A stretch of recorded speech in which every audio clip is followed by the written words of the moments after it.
Welcome back to DK Sports Radio. You're listening to The Steelers Show. I'm Chris Carter here with Dale Lolley, and we're talking all things Steelers. And as always, our Steelers coverage here is brought to you by Henny Jewelers. Henny Jewelers, your jewelers on Walnut Street in Shadyside. Henny Jewelers, your jewelers for life. Now, Dale, good to be with you, buddy. We're talking about the Steelers right now, and we're going to lead off talking about some, I guess I call this soft news because it's not really news. It's just stuff that people talk about. Now, if you've been following along the NFL Network, the top for the last 2 months. Right.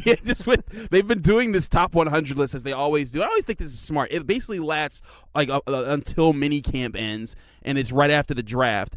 But the Steelers have been being listed in it, and they just finished the list a few days ago, and they finally put in the top 10. Le'Veon Bell was ranked as the number 1 running back. He came in at number 5 overall, and Antonio Brown, listed as the highest ranked Steeler ever on this list, was ranked at number 2, which was the number 1 wide receiver in the league. He was only ranked behind Tom Brady, who got the number 1 spot for a second year in a row. Yeah, and you know, Chris, the interesting thing about it, this is voted on by the other NFL players. Right, yeah. The interesting thing I found about it was that Bell and Brown were 2 of the top 3 non-quarterbacks rated on the list, because the other guys were Tom Brady number 1, Carson Wentz was number 3, which is way too high. That's way too high. So this is my thinking. Last week on the Don't Get Me Started, I was talking about how is Ben Roethlisberger not a top 5 quarterback right now, because I was doing my math and I'm like, they haven't listed Carson Wentz yet, and they're about to do the top 10. Why is Carson Wentz in the top 10 when he hasn't completed a season? He is a good young player. He's a good young player, and I would want him on my team. Yeah, if you're starting a franchise right now in the NFL, he's probably the guy that you want, because he's young, and he, you know, he's a guy that's going to have another 15 years of greatness about him. But I don't think he's achieved that level of play. He's not better than Aaron Rodgers. Right, and Aaron Rodgers he's not better than number Drew 10. Brees. And I think Drew Brees was like listed at 8 or something. He was like 8. That. He was, and I get Aaron Rodgers was hurt. So you got to drop him. So you drop him a little bit. Right. But so was Carson Wentz. So was Carson Wentz did not finish. So the Carson season. Wentz has played 1 full season. That was his rookie year 2 years ago. Last year he gets hurt.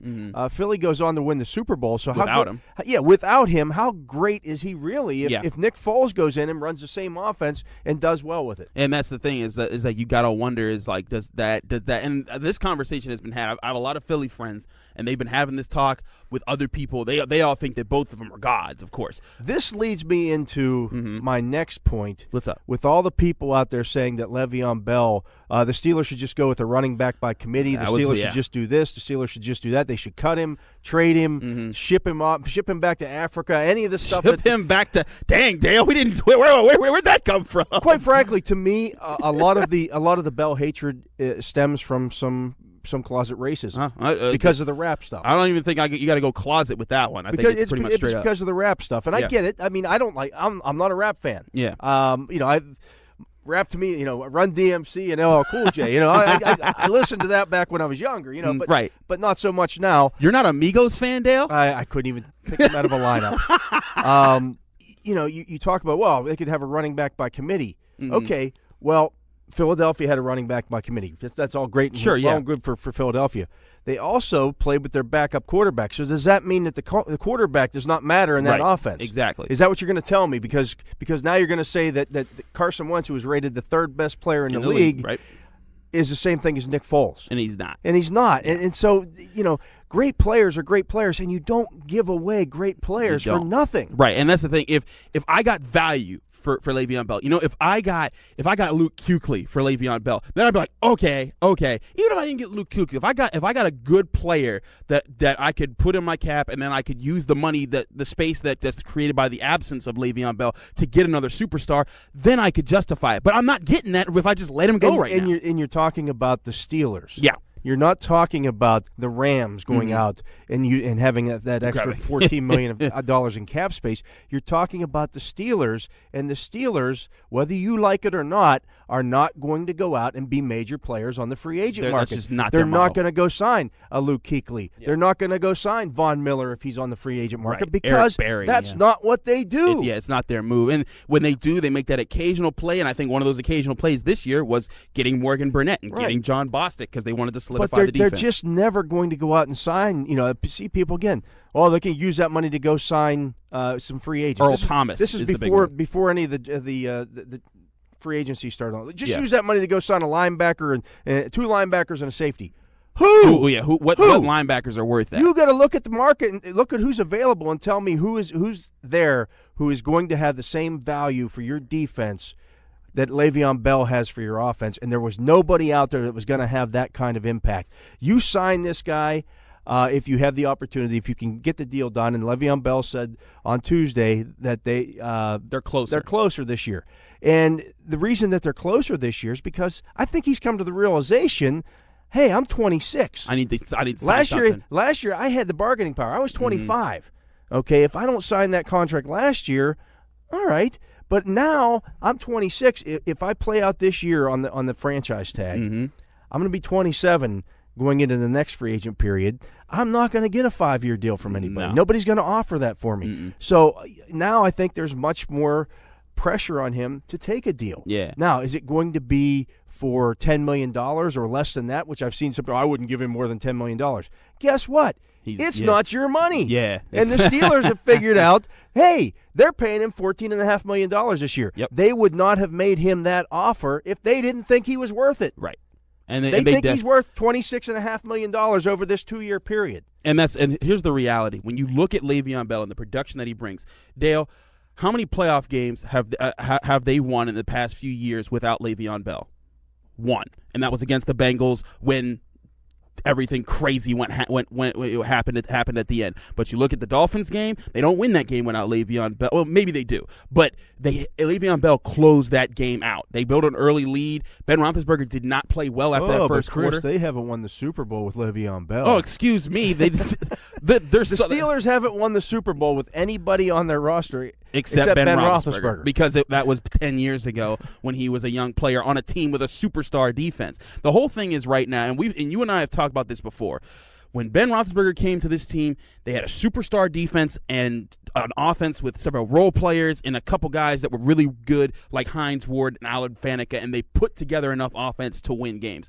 The opposite is happening right now. All the superstars are on offense. You got a couple of guys that are really good on defense, but no one that's superstarish other than Cam Hayward, maybe, and Ryan Shazier could have been that guy. So the thing is flipped right now. You need, in my opinion, Le'Veon Bell to continue to be that pressure guy, because they don't beat the Chiefs without Le'Veon Bell in that week later. And I think that if he's on the field for the full game against the Patriots, maybe they get past him in that game, because you saw in this past year, even without Ryan Shazier, they were one Jesse James catch from beating the Patriots in a big game. And without Antonio Brown. And I forgot about Antonio Brown getting hurt. I mean, that's how good this guy is and the threat that he presents to people. So people who are upset about him, I agree with you about the closeted racism. I just call it I call it racism with a lot of people that just, he raps too much.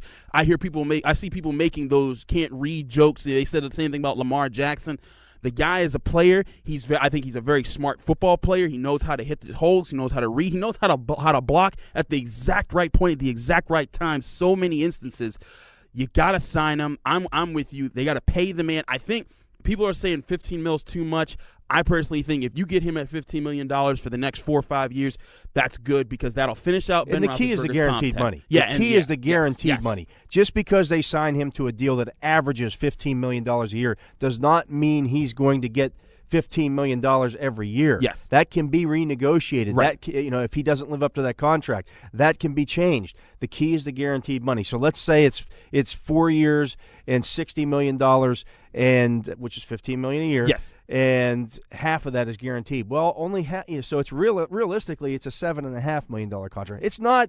Yeah. You have to look at the numbers. This is not Major League Baseball. This is not hockey. This is not the NBA. These guys, when they sign these deals, are not guaranteed to get all of that money. No, they're not. And it's not your money. And it's not your. That's right. It's not your money. But let me look at Mike Mitchell. Mike Mitchell was signed to the team. I think he was on like a $5 million. It was $5 million over a year for 5 years. Right. And then at the end of his 3 years in, they realized we don't want to keep you anymore. So they cut him, and they saved a few million. And now they're in a position where they can afford to sign. See, nobody has a problem when the team does that. Right. When the player wants more money, well, hey, you can't have that money. And teams renegotiate these things all the time. James Harrison was cut because James Harrison, the first time, in 2011 because James Harrison didn't want to take a pay cut. Right. So they released him. Yeah.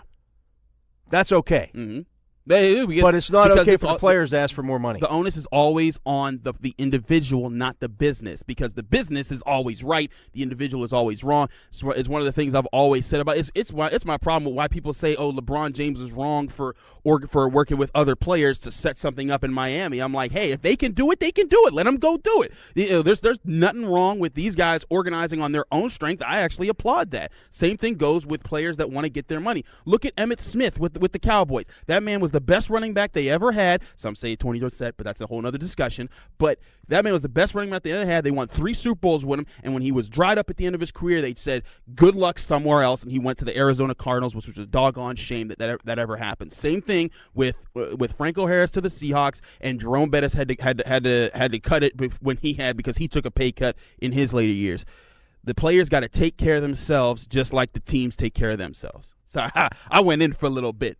Don't get me started. But thank you for listening to the Steelers Show. This has been Chris Carter with Dale Lolley. Stay tuned to DK Sports Radio. We got a lot of great content coming at you.